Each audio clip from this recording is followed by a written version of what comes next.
Yeah, am I audible to all of you? I don't know if I really said a lot of stuff. I don't know if it reached you. I couldn't hear anything, Monica, till just now when you said, am I Oh, audible? oh, there's something wrong with my laptop. Just a second. So what about now? Can you hear? Yes, yes. Oh, thank Yes. you. So I really shared everything and then I'm asking you. Anyway, so what I was sharing is that today I won't be taking up many lines and will be relating this with Sri Aurobindo's synthesis of yoga, taking up a couple of chapters. The chapters are not that long, but maybe I am hoping that we can touch a few pages through these lines. So I was requesting that if some of you can read the last three passages that we did, starting from an omniscient knowing and ending at a new self to live. So these three, if one by one we can read out, would be really nice.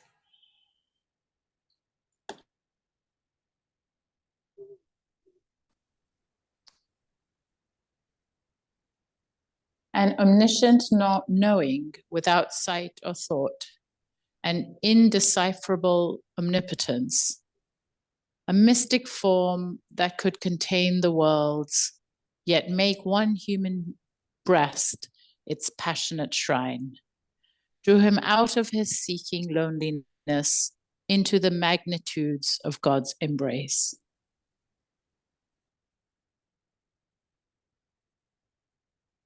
Anyone who wants to go next?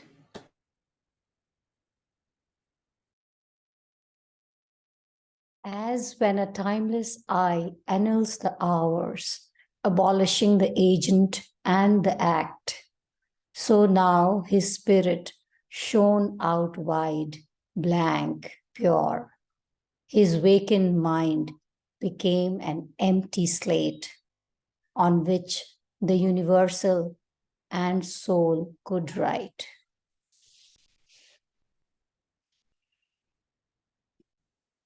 All that represses our fallen consciousness was taken from him like a forgotten load. A fire that seemed the body of a god consumed the limiting figures of the past and made large room for a new self to live. Thank you so much, everyone. So this is where I think we stopped reflecting last time. Really very beautiful lines. All that represses our fallen consciousness was taken from him like a forgotten load, a fire that seemed the body of a god, consumed the limiting figures of the past. So as we know that for new to begin, there has to be a space enough so that the new birth can happen. If we have a buildings, a couple of buildings on a vast plain, then for the new buildings to come, we will have to demolish the ones that are existing. So like that, the fire consumed the limiting figures of the past and made large room for a new self to live. And in farmers also, we see that how they, when they have to burn the remnants of the previous crop so that the new land can be prepared for the next sowing. Yeah. So this is where we stopped.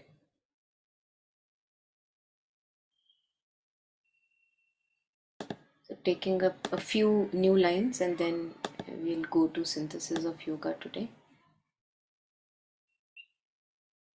Yeah, this much. Would anyone want to read?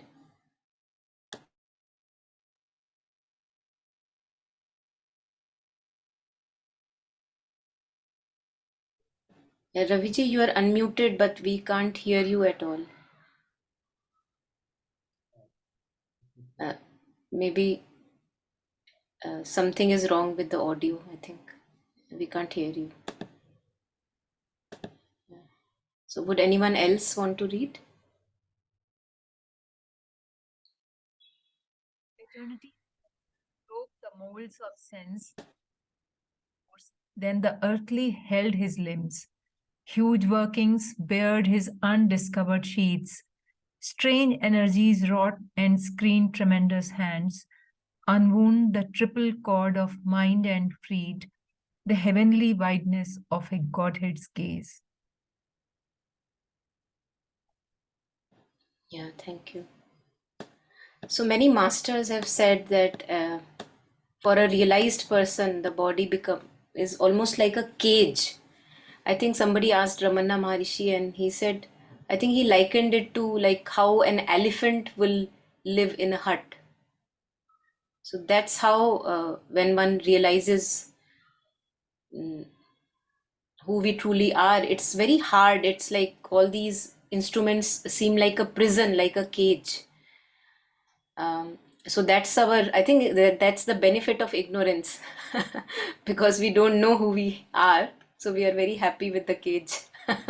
Not that happy, but relatively happy. Yeah, we don't suffer that much every day. But if we knew who we were, then we won't be able to live the life that we are living right now. We won't be the same person if we knew who we really were. So this touch, I think we in the earlier lines we were reading about the ascent, the ascending aspiration, and then we also read about the descent and how this eternity's contact, the descent from above, broke the molds of sense. So the limiting senses, and that's why many masters have also said, Kabir ji have said that it's like senses are your enemies, because the more we live by the senses, for the senses, as if we constrict and suffocate ourselves. So while Mother and Sri Aurobindo, on the other hand, they talk about refinement of senses and not shunning away of the senses, because the more we refine our senses, they can also take us to the divine, where there is no stickiness, yet there is a continuous progress. And that's where in integral education we read about refinement of the mind, refinement of the emotions, the body, so making them stronger, more and more perfect, with more clarity, less distorted perception. But usually it's like they are limiting. For a soul consciousness, the senses are very, very limiting, and it's like a little door opens and then you can see. But it's only a little door, while the soul consciousness inside is something far beyond what it sees through the senses. But for him, for Ashwapati, this contact that he got from the divine, it broke these limiting, suffocating molds. So he was released from the prison of these senses, sense mind, the physical mind, the sense mind. A greater force than the earthly held his limbs. So even his body underwent a transformation. Many a times we see about realizations or transformations where you are, the spirit is having this realization, but the body remains the same. But here, even the limbs, the mortal limbs, are transformed with the touch of the divine. So that's talking about integral transformation. Huge workings bared his undiscovered sheaths. I think those of us who are Indians, I think all of us are, I hope. We know how in our tradition we have Annamay Kosh, Pranamay Kosh, Manomay Kosh, all these subtle sheaths that we have. The ethereal body, the Sukshma Sharir, all these sheaths that we have, which usually we are not aware of. So because of this descent and the touch of eternity, he became aware of these undiscovered sheaths. Like, for example, for me, this mobile is very real. Like, I touch it and I sense it and feel it. But shuttle sheets, I don't know where, how to tangibly perceive them. So like that, like how concrete, I touch this mobile and I know that this is a mobile and it's here. Like that, you become aware of your other sheets of existence, which are parallelly there, but we are unaware because we are so lost in the physical mind. So huge workings, how different kind of forces are working upon him, like they're working upon him, and bared his undiscovered sheets. So as the mold starts to break, all these unexposed sheets, so far, he becomes aware of them. He knows them as his. Strange energies wrought and screened tremendous hands. So wrought iron, we know how we have furniture of wrought iron. So like you have to hammer it hard to make it, you have to heat it up and then mold it in a particular shape. So like that kind of chiseling and shaping is happening. And of course, it's not all comfortable. So this is not a very comfortable feeling. One has to go through many, many discomforts in order to get reshaped, remolded. I think I had once shared the example of Pandit Gopi Krishna, who had a spontaneous Kundalini awakening, and how it was very discomforting for him. And it took a long time for him to stabilize that experience, because we are not ready for that much of force and energy. So, yeah. Unwound the triple cord of mind and freed the heavenly wideness of a Godhead's gaze. So, this soul consciousness, the immanent divine within, who is having just glimpses through our sense mind, the physical mind, because of this shattering of the outer mold. And yet, there is an individuality which is still there, the body is still there, but that layer of distorted perception is removed. The layer of egoistic mind is removed. So because of that, the soul consciousness now can take the forward seat, the front seat, the heavenly wideness of a Godhead's gaze, which is already there, but it is not free. Unwound the triple cord of mind. So here in, I think what I understand is in Synthesis of Yoga and other places, Sri Aurobindo talks about this triple cage that we are in, which also is our instrumentation, the mind, life, emotions, and the body. So these are the three cords in which the soul consciousness is, one can say, trapped, or it has to just work through these molds.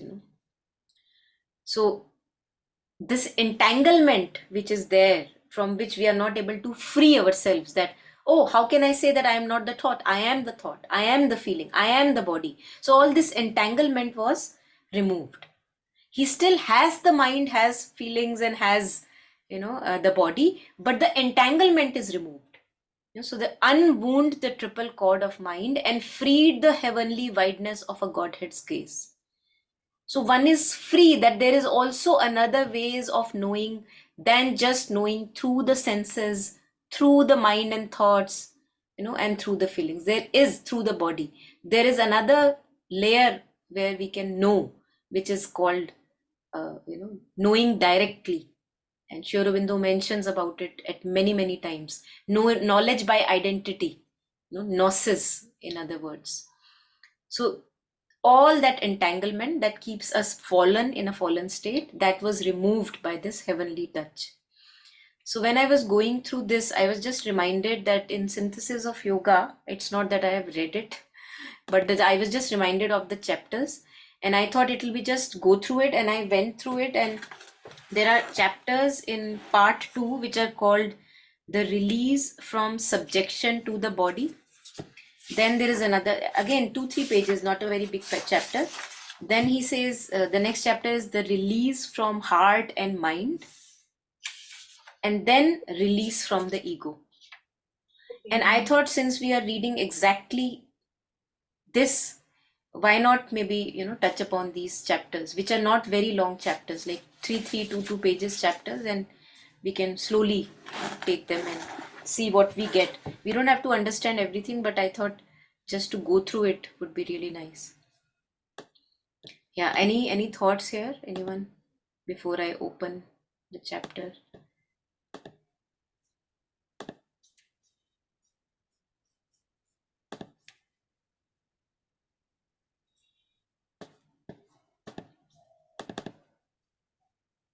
So there is this PDF that I have, but it's not a very friendly PDF. This one I got from someone. One cannot highlight in this, but there are PDFs available of Synthesis of Yoga elsewhere where you can highlight.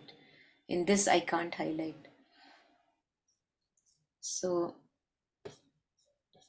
I thought I'll just share the index with all of us, so that then I can go directly to the chapter.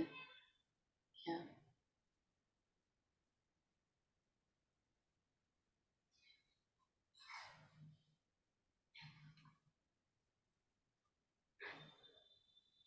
For example, I think in this case, this chapter would also be nice. Equality and annihilation of ego.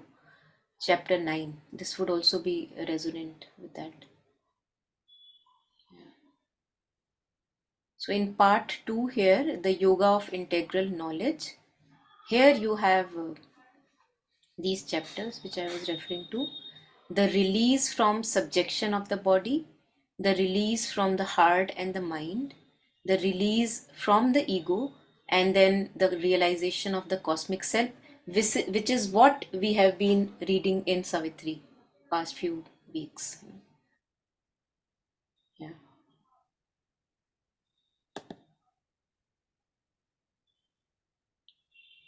So if you don't mind, and if anyone minds, please let know. We don't have to do this. I thought it'll just be good. So we can go through one by one. We can read through it. If there are reflections, we can take, but even if we don't take reflections, I think just reading itself would be really nice, just to go through it. So would anyone want to read the first paragraph for us?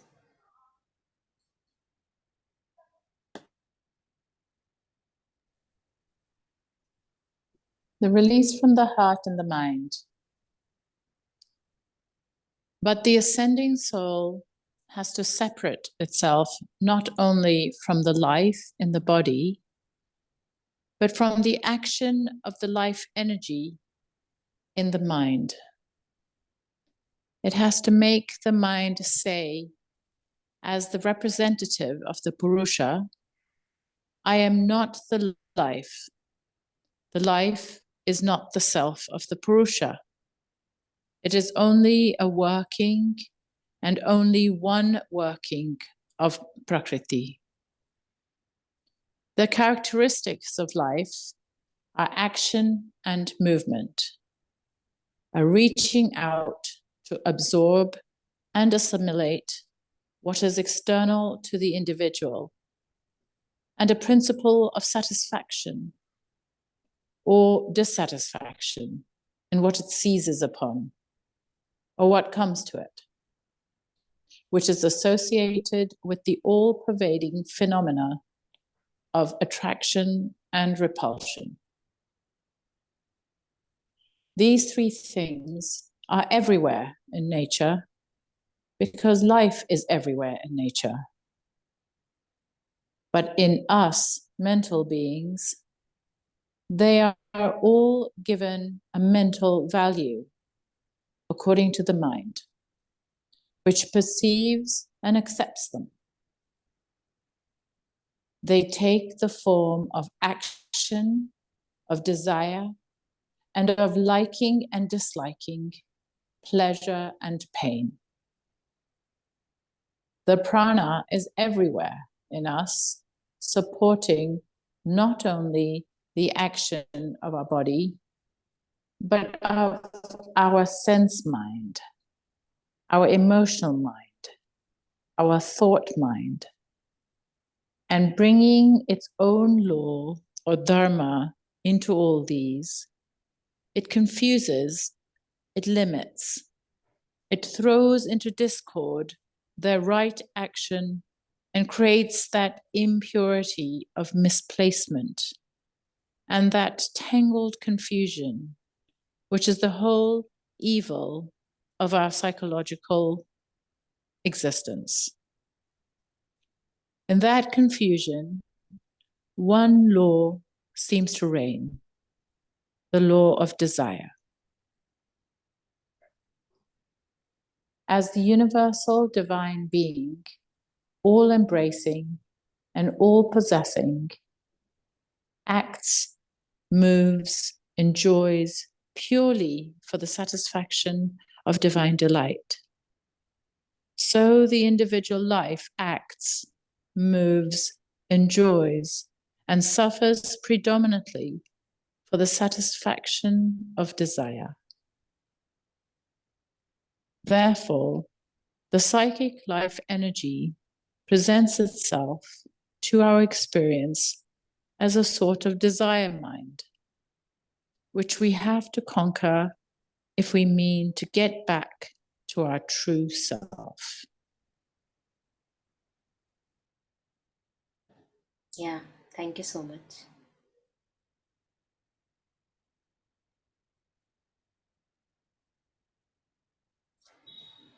Yeah, any thoughts, anyone?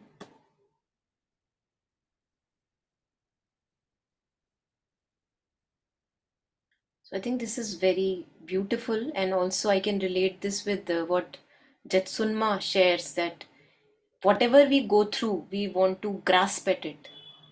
We want to cling to it. If there is a good relationship, we want it more and more and more and more. And if there is a bad relationship, then we want to run away from it. So attraction and aversion. And this is because of this life energy. It wants to just reach out. It goes out. So here he says that the characteristics of life are action and movement, and a reaching out to absorb and assimilate what is external to the individual, and a principle of satisfaction or dissatisfaction, so attraction or aversion, in what it seizes upon or what comes to it, which is associated with the all pervading phenomena of attraction and repulsion. And if we look at Buddhist understanding, they say that these two, the duality, attraction and repulsion, it is the cause of our suffering. It is one of the causes. They give 8, like they total they have 8 worldly dharmas, and in one of them is this, that we run towards more and more wanting to get the thing that we like. Whatever is not enough. We want more, we want more, we want more. And then the other is that if there is pain or suffering or something else, which is not of our liking, then we want to run away from it, and we don't want it. We don't want pain, we don't want suffering. So attraction and repulsion, likes and dislikes. And that's why in integral yoga we see that mother says that we have to go beyond our likes and dislikes, because remaining in likes and dislikes will be entangling. And that's then he says that in mental beings, they are all given a mental value. So if somebody is doing a good action over there, the mind will interpret it according to its conditioning, and it will say, yes, yes, very good, do it more, do it more. So I have given it a value in my head. So, and that value will be different in every culture, every area. The values are different, and that's why always there is a clash. So but is in us mental beings, they are given a mental value according to the mind which perceives and accepts them. So it's a distorted conditioned mind. It perceives and accepts them in the way it is conditioned, and based on its own values that it has. And like this we enter into the game of desire, that they take the form of action, of desire, and of liking and disliking, and pleasure and pain. And this life energy is the one which goes out to the glitter that attracts it. It says that I will fulfill you, I will fulfill you, and we go out to it.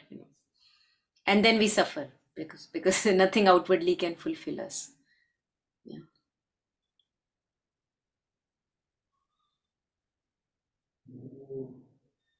And this distorted perception, he shares how it causes so much of confusion.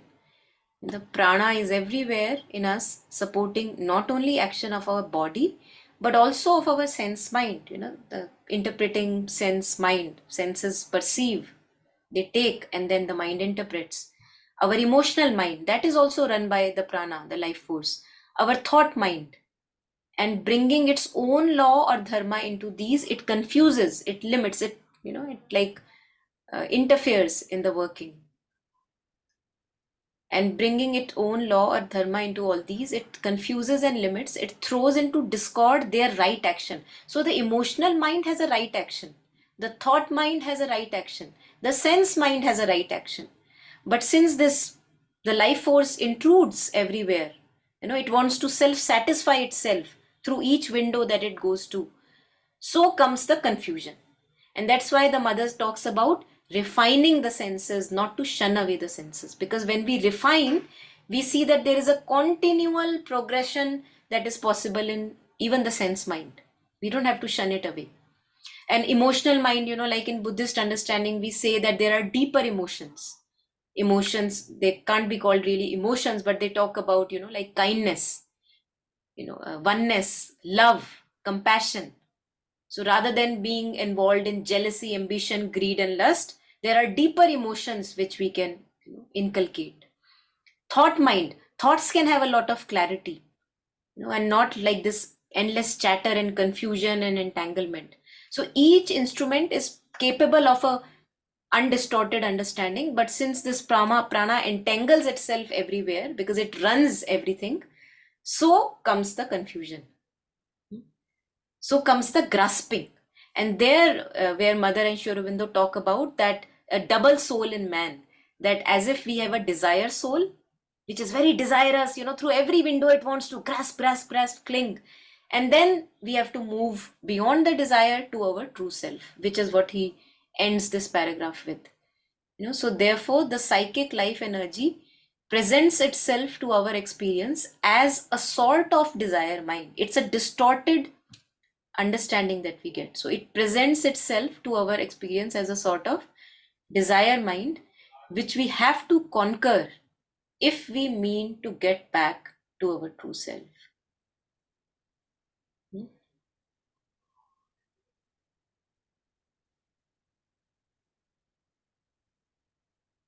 Yeah. Yeah. Any thoughts? Anyone here?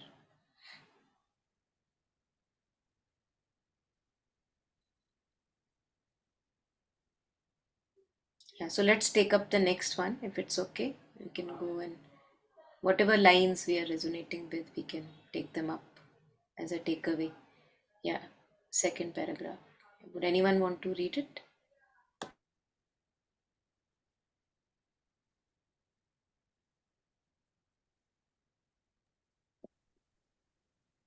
Desire is at once the motive of our actions, our lever of accomplishment, and the bane of our existence. If our sense mind, emotional mind, thought mind could act free from the intrusions and imputations of the life energy, if that energy could be made to obey the right action instead of imposing its own yoke on our existence, all human problems would move harmoniously to their right solution. The proper function of the life energy is to do what it is bidden by the divine principle in us, to reach to and enjoy what is given to it by that indwelling divine, and not to desire at all.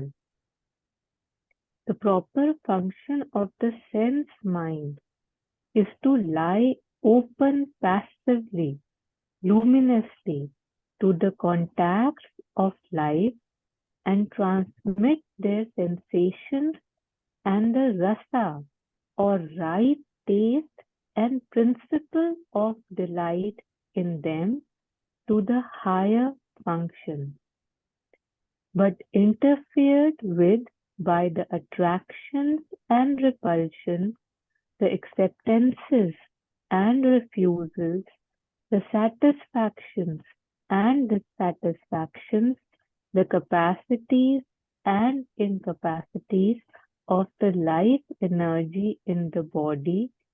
It is, to begin with, limited in its scope, and secondly, forced in these limits to associate itself with all these discords of the life in matter. It becomes an instrument for pleasure and pain instead of for delight of existence. Thank you.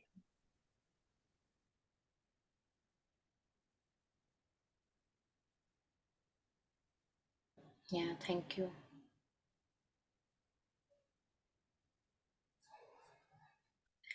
So it's very interesting how he labels desire as bane of our existence. not the boon. Yeah. So I think I somehow many a times I see people fighting over that how Buddhism is completely anti-integral yoga, but I just see, the more and more we go into Mother Sri Aurobindo, we see many resonances. Now, for example, shares here this grasping, and that's what in Buddhism we are understanding, that we have to let go of this stickiness, the grasping. So the life force or the desire, through every window, it just wants to stick to things, to self-satisfy. But even then, we see that we can't self satisfy. We are far away from self satisfaction. We think that by grasping, we can have the satisfaction, but that's our illusion. So, if our sense mind, emotional mind, thought mind. So these are all tools given to us, beautiful tools. And if we refine them, keep them non sticky, I think beautiful. They can be really wonderful helpers on the path. But since they are very sticky because of the intrusion of the life force and the desires, that's what we have to kind of sorting wheat from the chaff. If our sense mind, emotional mind, thought mind could act free from the intrusions and importations of the life energy, if that energy could be made to obey their right action instead of imposing its own yoke on our existence, all human problems would move harmoniously to their right solution. Now, this can be really linked with what Mother talks about, that it has to be a disinterested love, disinterested surrender that you embark upon, that there is no external any demand, there is no demand or expectation from the surrender that you are doing. Just the joy of surrender is enough. Just the joy of divine love or human love, that's enough. You don't want more, because the more we want more, we are actually letting that desirous force enter into our instruments, which makes the things more muddier and complicates affairs.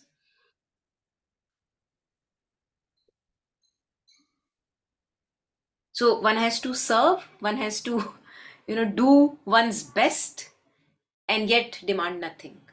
Why would I be able to do that? Because doing one's best gives one delight.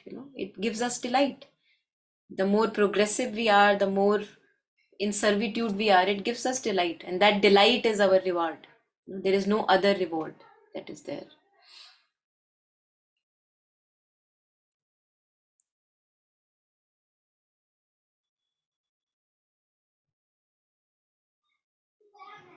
Yeah, and this is also again very beautiful. The proper function of the life energy is to do what is bidden by the divine principle in us, to reach to and enjoy what is given to it by that indwelling divine. So whatever comes, I think again relating it to Buddhism, if it comes, you enjoy it, you take delight in it. If it goes, you let it go. Same, Mother also says the same thing. Whatever is given to you, take delight in it. Enjoy it. But if it goes, then don't complain. That's what Mother says. Though when the thing is snatched away from you, that's where we suffer. I think that's where we really suffer, especially in terms of people, relationships, because we become so habituated to have those people in our life, and then when they are taken away, we rarely are thankful that they were actually given to us. How nice, that we had that friendship or whatever, the relationship for some time. They were given to us, they were granted to us, and how nice. So being thankful. But what we actually focus on is, why are they taken away from me? you know that's what we focus upon, because we are sticky. We don't realize that we are so sticky. So the proper function of the sense mind is to lie open passively, luminously. So alert, again, when we meditate in Buddhism, we talk about meditation. They always talk about that the mind after meditation should not be dull. It should be alert, attentive, and fresh. So it's passive, but luminously passive. It's alertly passive. So the proper function of the sense mind is to lie open passively, luminously. There is a clarity there. There is no dullness and haze.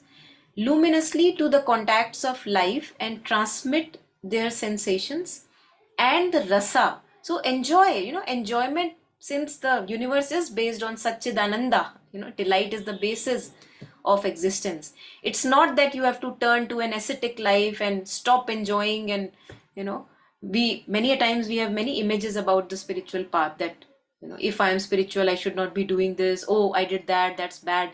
But the only point is that whatever we do, we don't stick to it. Like we see with Sri Aurobindo how he used to enjoy certain things, but when he stopped, somebody asked that, okay, you have to leave this. It did not take him a second to leave that particular thing. For example, cigars. He used to enjoy cigars, but one day somebody said that, maybe time to give it up because people may get wrongly influenced. And after that, he didn't even touch it. So extremely non-sticky material. Yeah. Yeah. So in fact, today, a similar thing happened. So I was a non-veg eater, but I gave it up. Like, just one day I just felt like giving it up. And yeah, that's it. So, and I know I've been through that cycle also, right? When somebody gives up, I would have asked them, oh, kya khaoge abhi? Ghas poos khao. That typical this thing. Now that I know people ask me now. And today there was a conversation happening with another, friend, and I just couldn't explain to her why it was not, it was not about spiritual. It was not about, health. It was not about anything. I just, one day I got up and I said, I don't feel like eating it anymore. And that's it. And it just came to me, And, but I think the, the, the other person wanted this, like, insisted that there had to be a reason, like it had to be either health, or it had to be either religious, or it had to be yeah. So there was this, there was this very, very strong debate on why one has to, whatever, whether you, it's not about, see, it's not even giving up, right? Giving up is when your desire is still there. If I'm right, I mean, is that because I still want to eat it, but I hold myself or restrain myself because I'm attaching something to it, right? Religious, or maybe I would say, oh, I killed an animal and I should not do that, or whatever. I knew this all along. I have this knowledge. It's been there. It's just that, yeah, one day it so happened that, not because, okay, I realized that, oh, I've been doing this for so long and I should, but it just happened naturally, and the body decided to, whatever, make those choices. So so yeah, so now I find that a lot of my friends who are non-veg eaters, I mean, they say that, oh, what will you eat now, like so, and the debate is that, no, if you are a vegetarian, then you might not get the necessary proteins, or whatever, that plant-based diet, or, and I was like, I mean, whether I was a plant-based eater or a non-veg eater, I didn't think at that time, हाँ, ठीक है, this is good for health always. See, because the value of nutrition is only the last couple of years that we've started, that. But I think over the years, I mean, at least when we were, like, I'm a Bengali, so every time somebody asks, you don't eat fish? and I have not eaten. Yeah, and it's yeah, it can be a bit of a. So today I was confused myself at the end of the conversation. Like, did I do it because of? I'm not trying to prove anything.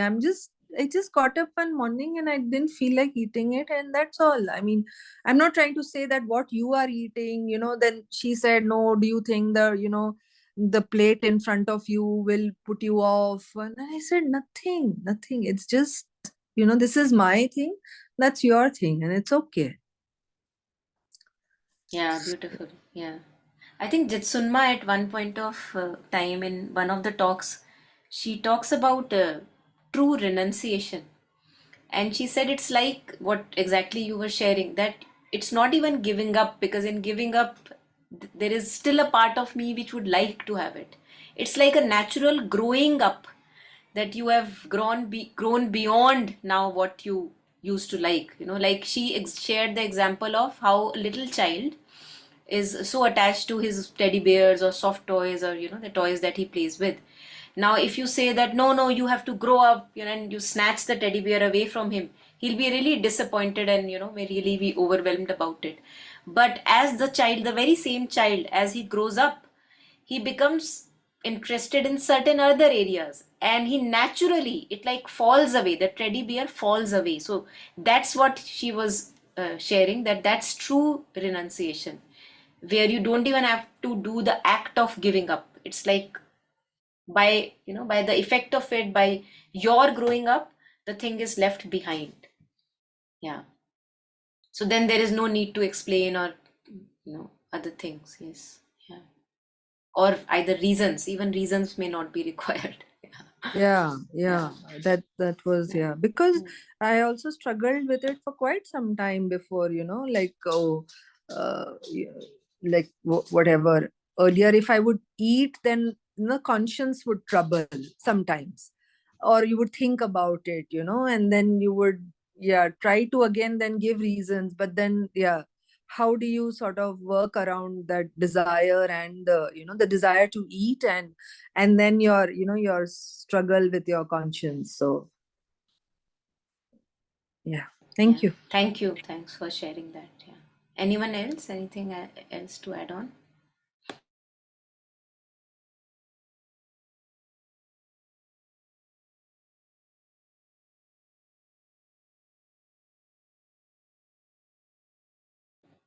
Okay.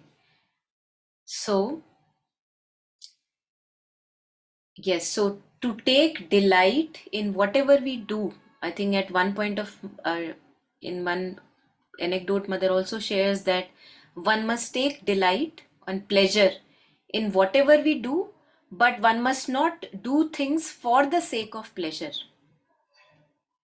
So whatever comes my way, if it's jhadu, taking delight in jhadu, if it's IT work, taking delight, trying to take delight in that, whatever comes our way, we take delight, but not eating or not engaging in things for the sake of pleasure.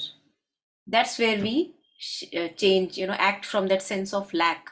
And I think about, since you were talking about food, somehow I feel that our relationship with food, with most of us, it's like taste oriented. We eat for the sake of pleasure, and that's why there are so many diseases, lifestyle diseases nowadays, because just like, if I'm feeling moody, if I'm feeling depressed, because I want pleasure now and some satisfaction, I would eat, I would drink.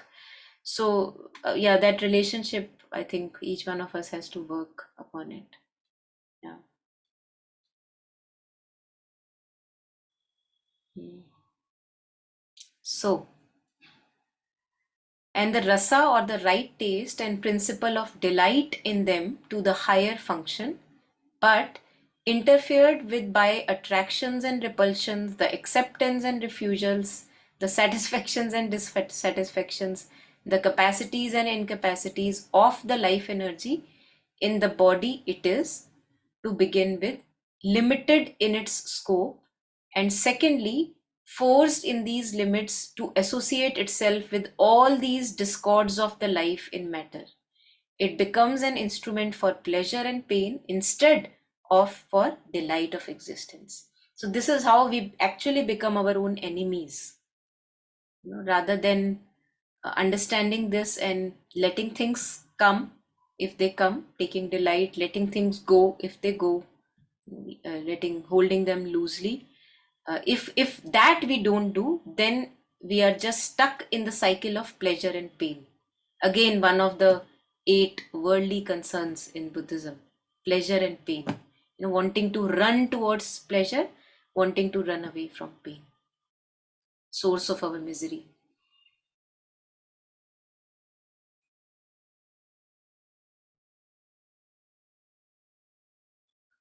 So I think this is a very good passage for those of us who may want to know what is a good use of sense mind, the physical mind. And since I shared that many masters would also say that these are enemies, senses are our enemies. But here we are told that they are enemies right now, but they don't have to be like that. They can be purified and they can take delight in whatever they do, but not stick and grasp to the delight. Yeah. So let's take, I think, this passage and then we can end for today. We'll continue this reading if we can for some time. Yes, this much. If anyone would like to read.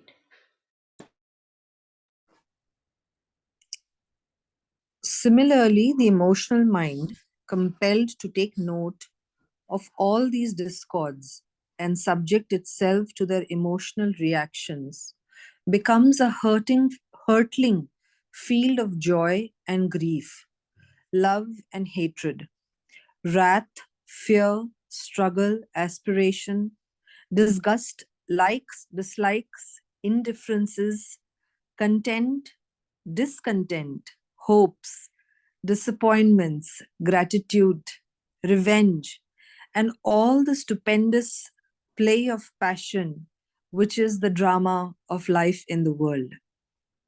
This chaos we call our soul, but the real soul, the real psychic entity, which for the most part we see little of, and only a small minority in mankind has developed, is an instrument of pure love, joy, and the luminous reaching out to fusion and unity with God and our fellow creatures. This psychic entity is covered up by the play of the mentalized prana, or desire mind, which we mistake for the soul. The emotional mind is unable to mirror the real soul in us, the divine in our hearts, and is obliged instead to mirror the desire mind.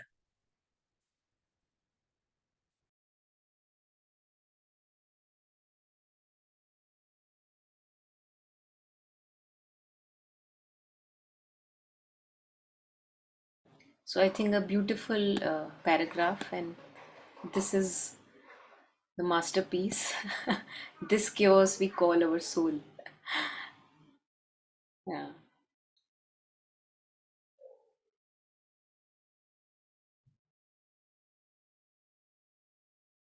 Many a times, in Hindi movies also we have this line that this is my Atma ki ichha, this was my Antim ichha.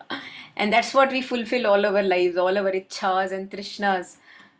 And Kabir, in one of the couplets, he says Maya mari na man mara, mar gaye sharir, Asha Trishna na mari, keh gaye das Kabir. So he says that you think you die, but actually your bundle of ichhai and thirsts and desire, they don't die. You actually carry them to the next life. And since human birth is so precious, that's why they say that in this life we have the capacity to go beyond the life of trishna and thirst and hunger and this desire, the incessant thirst that we have. So if we can make good use of this human birth, that's what all the masters have indicated. Asha Trishna Namari Keh Gaye Das Kabir. Yeah. So that's the movement. I think it's very clear with these passages and also with other reflections of Mother and Sri Aurobindo that whenever we observe stickiness in us, we have to step back from that stickiness. Sticking to our ideas, sticking to my thoughts about my life, my thoughts about the other person. This is how it should be. Why is it not happening like that? So sticking in our ideas, opinions, rigidity, here, sticking to our feelings. If I am feeling this must be true. It has to happen. So even not taking our feelings that seriously, and sticking to people, sticking to situations, sticking to money, power, fame, name, wherever the sticking is happening. If we become conscious of it, to step back from it.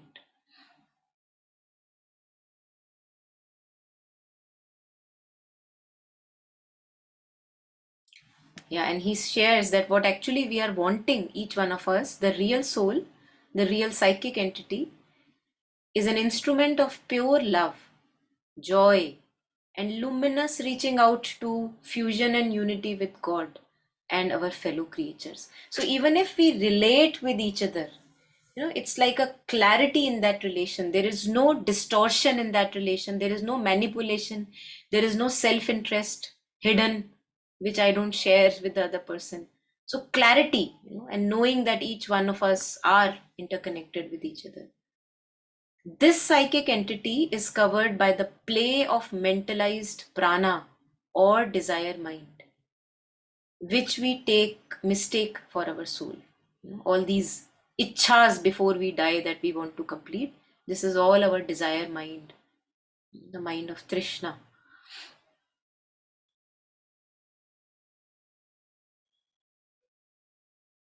The emotional mind is unable to mirror the real soul in us. Wow. So actually I am reminded of a Kabir's couplet again. He says at this line, this exact line, where he uses the mirror.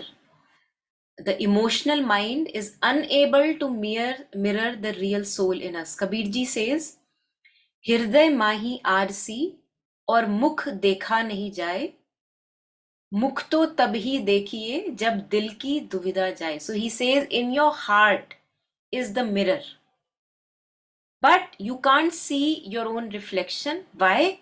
Because your heart is clouded. Hriday mahi RC, RC is the mirror. In your heart is the mirror, but mukh dekha nahi jaye. But you can't see your reflection. Then he says, Please yeah, repeat. हृदय माही RC और मुख देखा नहीं जाए, मुख तो तभी देखिए, when you will be able to see your true reflection when, जब दिल की दुविधा जाए. So when there is this emotional mind which is always clouded with lots of haze, when that becomes clear and clarified, then you will be able to see who you truly are. Exactly this line which Aurobindo is sharing here. Because our emotional mind is full of confusions and our desires and fulfilled wishes and all that, it's hazy, it's blurry. So like with a cloth you clean the mirror, so like that we have to, all these words and meditations and good acts, with all that we clean the mirror, it purified our emotional mind, then the true soul can be reflected in that mirror. So the emotional mind is unable to mirror the real soul in us, the divine in our hearts, and is obliged instead to mirror the desire mind. So that's what we see all the time. All our unfulfilled wishes. This is what I desire. This is what I want. Otherwise, I'll be unhappy. So this is what we see. This is the first layer of that we have to clean, and the true is behind that cleaning.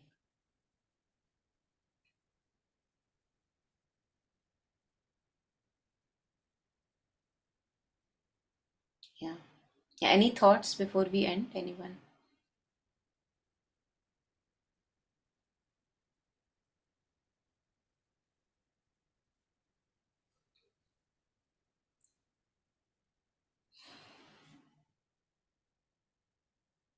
It's beautiful, this chapter, really. Each chapter is again, each line is so powerful.